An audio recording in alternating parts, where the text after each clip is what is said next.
So, wall of sound. It's cool. Let's talk about it.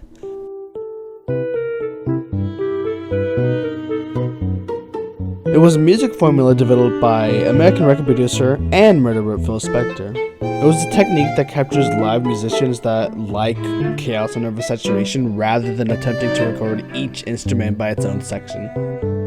Now, if you're wondering what I just said, it's okay.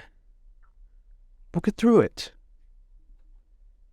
The main purpose was to exploit possibilities of studio recording to create an unusually dense orchestral sound that came across well through radios and jukeboxes of the era. But to understand this, we need to learn how sound was back in the day. Back in the 1930s, and before the tape was fully mainstreamed, you listened to music on the gramophone record, which is just a fancy way of saying vinyl record. But the recordings were on wire recorders, which worked like later tape recorders, but with a spool of thin steel wire.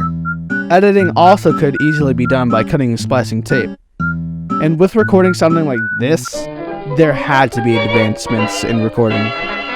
I mean, you'd not be hitting the jitterbug or swing with this kind of recording. This joke was by our friend Thomas. You can blame him. So you might be asking yourself, what does this have to do with this? Well,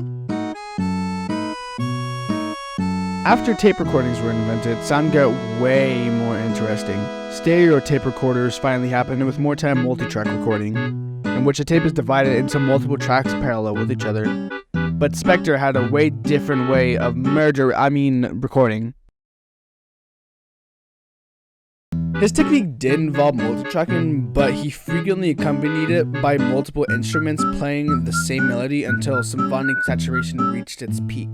And this was done by these three things: layering, echo, and spelling. But now I think it's time to talk about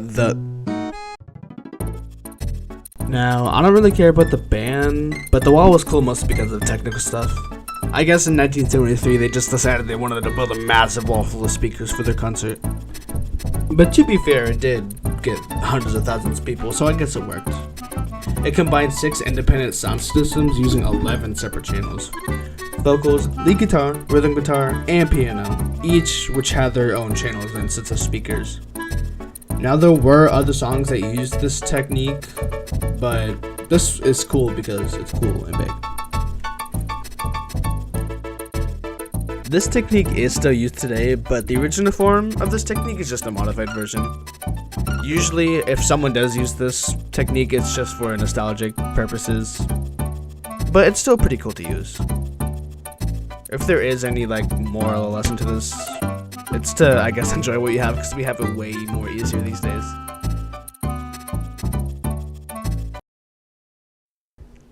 Wow, my first video. I'm gonna go play Minecraft.